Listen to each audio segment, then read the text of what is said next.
You are listening to the Healing Migraines Naturally podcast. I'm your host, Dr. Leslie Caesar, and I'm helping women rediscover a migraine-free life naturally. And today I'm talking to Mary, who runs our awesome Facebook community, about whether or not there's a cure for migraines. Welcome, Mary. Hey, how's everybody doing? Good. How are you today, Mary? Good. I'm having a fantastic day. Good. Yeah, it's actually snowing a little bit here. Oh, that's exciting, I guess. I'm looking Is it? tons of sunshine, so sorry. Yeah. Well, good. Well, today we're going to talk about a very common question in the Healing Migraines Naturally Facebook group, free Facebook group. Is there a cure for migraines? So a lot of people post, I would say probably the tone of this type of question or this type of post is usually more of a desperation type post. Mm-hmm. Why isn't there a cure for migraines? When will they come up with a cure for migraines? How long are we going to have to suffer until there's a cure? Usually, this topic, there's some desperation, a feeling of desperation around this question or this topic. Yeah, when you said, is there a cure for migraines? I'm thinking, well, that's a loaded question, because Yeah. what exactly is a cure? We think of cure for cancer. That's a pretty massive, wide variety of cures, but also that's a lot of treatment. That's a lot of money. That's a lot. So what does a cure actually mean? Yeah, so I think this is a really interesting question, and I think gets to the heart of it. Mm-hmm. What does cure mean? Mm-hmm. Right? So for me, I have a different conception around what a cure means compared to what a medical doctor would think about that question. So in conventional medicine, migraines are cured if a medication makes the migraines go away and not come back, and that medication always works. So, if you take an Imitrex and the migraine goes away in a half hour, and every time you take an Imitrex, the migraine goes away within a half hour, that would be considered a cure. The Imitrex has cured your migraines. But at the same time, wouldn't a quote-unquote cure for migraines need to work for every person? Mm-hmm. Yep. This is a very good point too, right? So the sort of, for every condition, conventional medicine is sort of looking for that universal cure, right? The thing that will help everybody. Another definition of cure would be, say, that you have a procedure done, maybe a nerve block done, and that works, right? It takes the pain away, and the pain never comes back or doesn't come back for a long period of time. Say, this works for 3 years, right, before it has to be redone. And again, to your point, that it works, that nerve block procedure or another procedure is going to work for everybody or nearly everybody. So in reality, in traditional medicine, is there a cure for anything? Because I've never heard of anything that worked for every single person, every single time, and takes it away forever. That does not sound like a real thing in traditional medicine. Well, this is why we are continuously wearing all these colored ribbons and raising all of this money. True. Yes. And spending, right? Our healthcare system in the United States is 19% of the economy. Wow. So yeah, the cure in conventional medicine is held up as the ideal, but it's never met. Yeah. Correct me if I'm wrong. Is there something out there that is actually a cure that for any disease that you know of? No. I just personally don't know of a single situation where that's actually a thing. So this, again, I can say that definitively no, because in conventional medicine, what happens is, what they don't really admit, but what happens inevitably is that the drugs or the procedures, the body overcomes the drugs or the procedures, right? The nerve grows back. the body fights the Imitrex. And so I have a free training called Why Drugs and Supplements Stop Working. So we'll link to that in the show notes. But when we try to alter what the body is doing, when we try to alter the symptoms that the body is generating, when we try to suppress the symptoms that the body is generating, the body will always fight that because the body is generating the symptoms for a reason. And so if we go in and try to shut the body down, the body says, well, wait a minute here, I'm doing this for a reason. Now I'm going to try to figure out how to generate a migraine with Imitrex on board, right? So this is what people experience over and over again, right? Every 20 years, there's a new miracle drug that gives a hope of a cure, right? All the news releases, the press releases, the interviews with the famous migraine doctors, when the CGRP antagonists came out in June 2018, the Emgality, the Aimovig, the Ajovy, the hullabaloo that this was the new cure for migraines. It gives hope to millions of migraine sufferers that this will be the cure, right? Well, 3 years later, people started on Emgality and they felt better for 6 months and then it stopped working. And then they went over to Aimovig and then that stopped working and then they did Ajovy and then that stopped working, right? So 3 years later, it's the same old pattern. Right. Just to add one more thing, like when I think of cure, I also think of eventually you can stop taking the medication or the procedure and it will stay okay. Like you'll stay cured. Mm-hmm. Right. And maybe that's way too much of an expectation, probably. No, right. This is what we want, right? This is what our intuition is telling us. And this is where you're getting now into my territory. Right. Right? Because we know when we have the procedure, when we strap the cephaly device on the forehead, when we take the Imitrex, we know that it's not actually a cure. We know that it's a Band-Aid. Mm-hmm. Right? And what we want is the quote unquote cure. We just want to feel good without having to inject ourselves or strap something on our forehead or take a pill. Right. So what the answer to that is to restore our health. Mm-hmm. Right? When we are in a state of health, the body doesn't generate migraines. Mm-hmm. Right? That's the definition of health. We feel well. When we're in a state of health, we feel good. Right. The body is not generating things like migraines. So then we have to ask the question, is there something that I can do where I will be permanently in a state of health? Right? Then this is a little bit different conception of cure. Right. Because if I were in a permanent and unending state of health, right, then my migraines would be quote unquote cured, right? Because my body would not be generating the migraines. And I wouldn't have to take pills or injections or strap things onto my forehead. Right. And to me, like that just sounds like such a pie in the sky dream. Knowing what we know about these poor people in our groups and stuff, like that feels out of reach. Just not saying it is, but it feels that way. Yeah, it feels daunting. Yeah. Exactly. But this is the sort of the reality of life. Mm-hmm. We have to maintain our health. True. Right? And so just to give you an example, something, right? Because I'll be honest with you, there are a lot of people that are listening to this podcast right now that do not believe that they can restore their health. Mm-hmm. Because they've never been told that they can. And in fact, they've been told the opposite, that once they have a chronic condition like chronic migraines, they're stuck with it. Mm-hmm. They're stuck with, quote unquote, managing the symptoms. Mm-hmm. Right? So we have some other podcasts talking about what does it take to restore your health and what does health mean. Mm-hmm. And so I would recommend, we can link to some of those in the show notes, and I recommend that people check those out. But for today's podcast, I'm just flat out stating, when we return to health or when we restore our health, our body stops generating migraines. I know this through my own personal experience and through my work with my patients and clients. But then once we restore our health, we have to maintain our health. Right.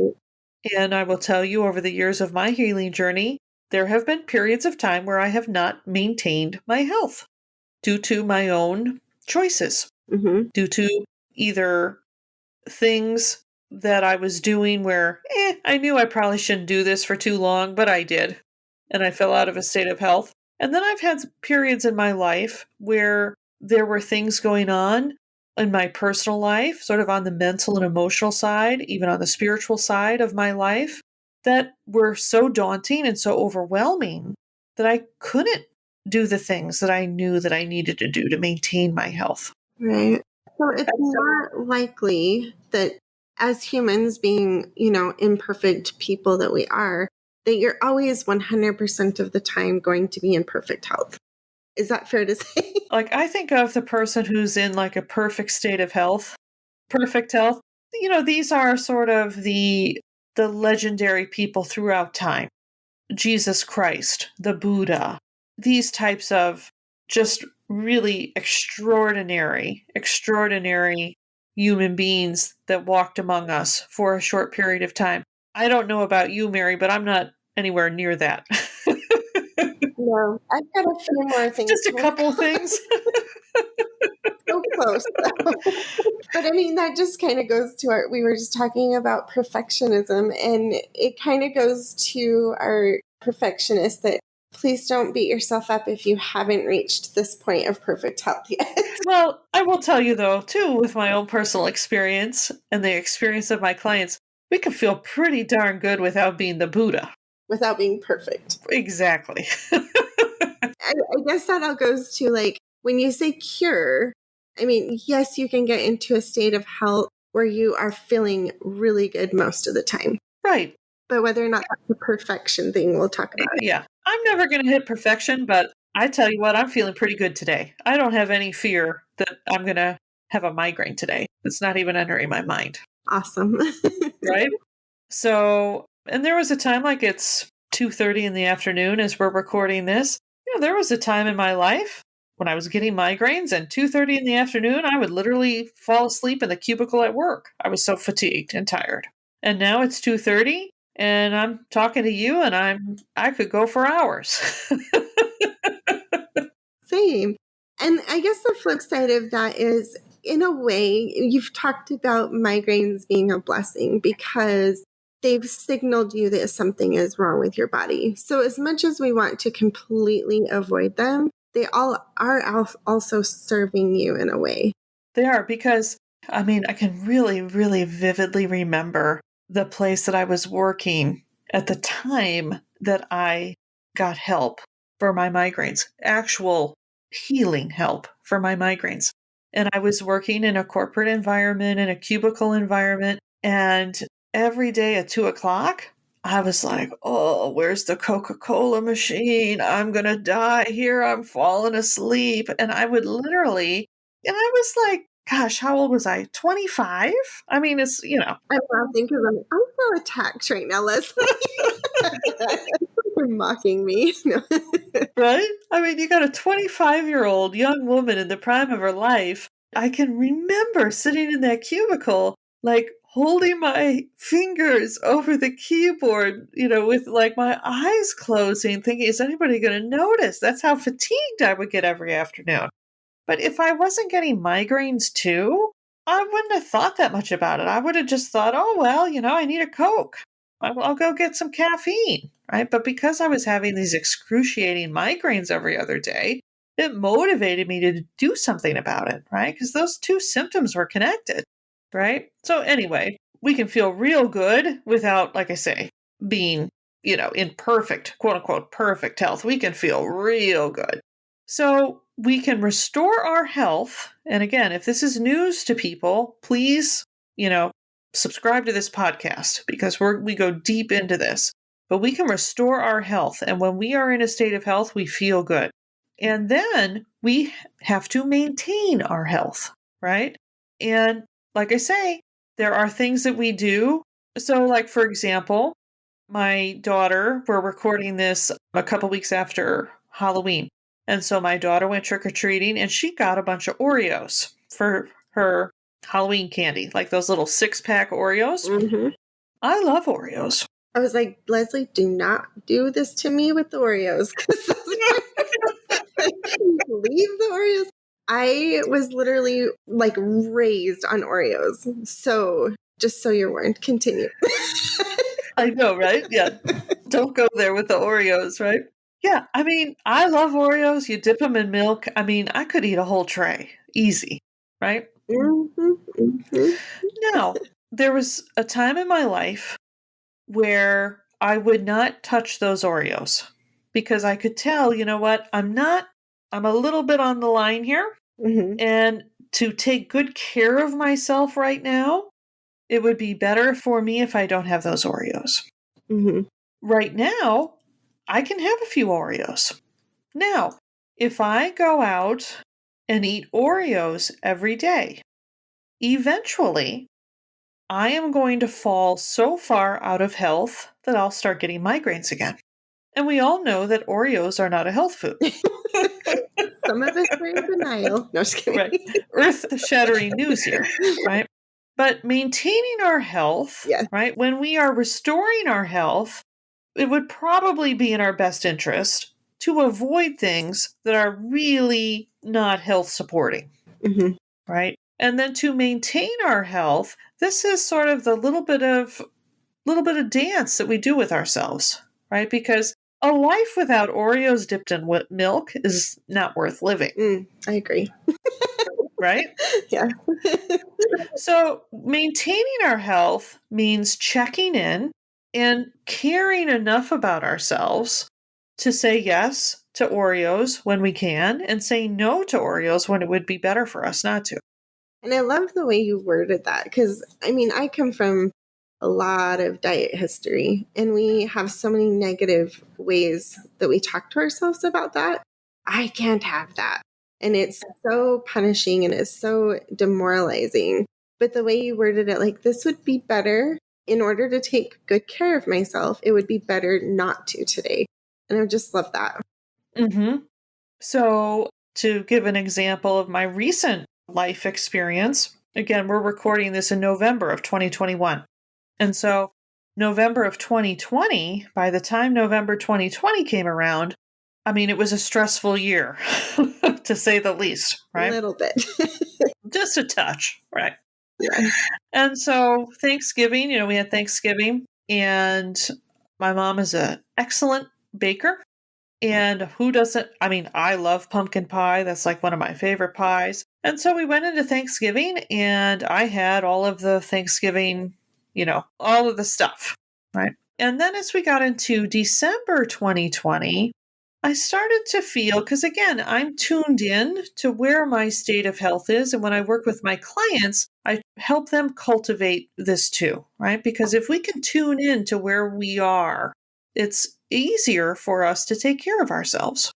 And so then as we got into December 2020, you know what? I really started feeling the toll of the year. And I was able to care for myself in December. And I really did not have a lot of the Christmas cookies and things like that. Because again, a tradition that we have is that my daughter and I go over to my mom's house and we do some cookie baking with her, etc. She's, such a good baker. It's a special time. My daughter getting that experience and love from her grandmother. But, I maybe had just a couple cookies the whole month. I got a little bit tighter with my diet because I said, yeah, you know what? I'm starting to feel my own resiliency and vitality is starting to, after the year we've had, I'm feeling a little drained. And so in December, I was able to eliminate those things without oh, I can't believe I can't have a cookie, right? It was a spirit of self love and self care and self compassion, right? And my body responded, right? Because again, we all know that eating, overeating a bunch of Christmas cookies is not health supporting. This is not earth shattering news. Everybody knows that, right? But like I said before, there have been other times in my life where I was very overwhelmed mentally, emotionally, spiritually. And I could feel that resiliency and vitality start to fail. But I was so overwhelmed that I couldn't take care of myself in that way. I wasn't able to. And that's okay too. Right. I think it's really cool though that you do have that like conversation with yourself about where are we at? How am I feeling? What do I need to do to support myself? And what can I do to avoid things that are not good for me? I mean, that's just a really cool conversation to be having. And difference is the spirit in which we're doing it too, right? That negative, oh, I can't believe I can't have a cookie Mm-hmm. versus no thanks, I'm full. And, these other times in my life, because I've been on my migraine healing journey for like almost 25 years now, right? And so it hasn't been 25 years straight of never having another migraine. I've had a few times over these 25 years where I wasn't able, I had restored my health and I had learned what I needed to do to maintain my health. But there were certain, crises where I just couldn't take care of myself as well as I needed to. And then I didn't feel well. And if I don't feel well, I'm going to get migraines. Oh, sorry. I was just going to circle back to the cure thing. Like, this might be a silly question, but like, what is the big difference between cure and healing in your mind? Ah, yeah, geez, there's a good question. When we talk about cure in conventional medicine, the cure is external. The cure is in the pill. The cure is in the procedure. The cure is in the thing that you strap on your forehead. It's external to us. We are dependent on something external to us for the quote unquote cure. If the pharmacy can't fill it for us, we're in bad shape. If our insurance coverage changes, Oh, yeah. what do we do? We had a question asked the doctors in the group, and the poor lady said, what did she say? $8,000 for, no, 8 pills, like 8 pills. I don't know how many people in this world have I mean, other than Bill Gates and Elon Musk and Jeff Bezos, who has, okay, it says, why are good migraine meds so expensive that you would go into debt? It doesn't seem fair to charge $2,000 for 8 lousy pills. Is that right? Yeah, I don't know many people that can do that. Yeah. I mean, it's outrageous. But we have this conception that we have to have something external to us. Mm-hmm. And if the price is too high, if it's right, it's like we don't have any control. If the quote unquote cure is external to us, then we have no control over that cure. We are dependent on the scientists. We are dependent on the doctor to prescribe it. We're dependent on the insurance company to pay for it. We're dependent on the pharmacist to fill it. In my world, restoring and maintaining our health, that comes from within me. My health is generated by my own body. There's nothing external to me that generates my health. Not even supplements. No. Not even magnesium. Not even water. Correct. It literally is just within you. Exactly. So fundamentally, the care, the self-care, the self-love, and the self-compassion, that is what drives my state of health. And I can cultivate that. No one else can give that to me. No one else can give me self-compassion. No one else can give me self-love, self-care. That comes from within me. It only exists within me. It can only be cultivated and nurtured and grown by me. Right. And we do live in a society that, even aside from medication, we are conditioned to look for outside validation and love and compassion. Yeah. Even the relationship that people have with their quote unquote natural supplements, right? It's the external magnesium, it's the external CoQ10, it's the external B2. So it's not about figuring out what the cure is. It's not about more research and funding needed to find the cure. It's not about the next miracle drug or miracle supplement. It's about learning what we need to do to restore our health and maintain our health. And frankly, this is a process that I'm still on. This is a path that I'm still walking down. Every day is, frankly, part of my healing journey. That makes sense. It's definitely a journey, not a destination. Mm-hmm. And what is the most important journey that we can take? I would say that, yeah, the one with yourself, really. It's this one, the one with yourself. Thank you for bringing up the question. I'm just sitting over here in like complete awe of these thoughts that I'm having. So sorry. I'm like, It's interesting to me how much the parallel is between what's physically happening and what's emotionally happening. Because I think in our culture, we're also conditioned to think of body and mind and spirit as separate entities that don't affect each other. Correct. That's another podcast topic. I know. Every time we get into this, we just keep uncovering more and more topics. Yes. And you know where my heart lies is within the, the mind and the spirit kind of stuff. So it's really cool for me. Well, I'll leave you with that one, Mary. Great to talk to you again today. You too. Thank you. And thank you for listening. And before you go, be sure to like this episode and subscribe to this podcast. And let me ask you, do you have somebody in your life who would benefit from what we talked about today? Please share it with them. Share on your social media. Share within other migraine groups that you are in. We really want to get the word out to women with chronic migraines that there is hope and there is healing possible. And if you want to stay connected with us, join my free Facebook group with over 10,000 women who are rediscovering a migraine-free life naturally. Go to Healing Migraines Naturally with Leslie Caesar, ND, on Facebook, or healingmigrainesnaturally.com, and we'll redirect you to the Facebook group. Well, wonderful, Mary. Always a pleasure to talk with you. Talk to you soon. You too. We'll see you guys next time.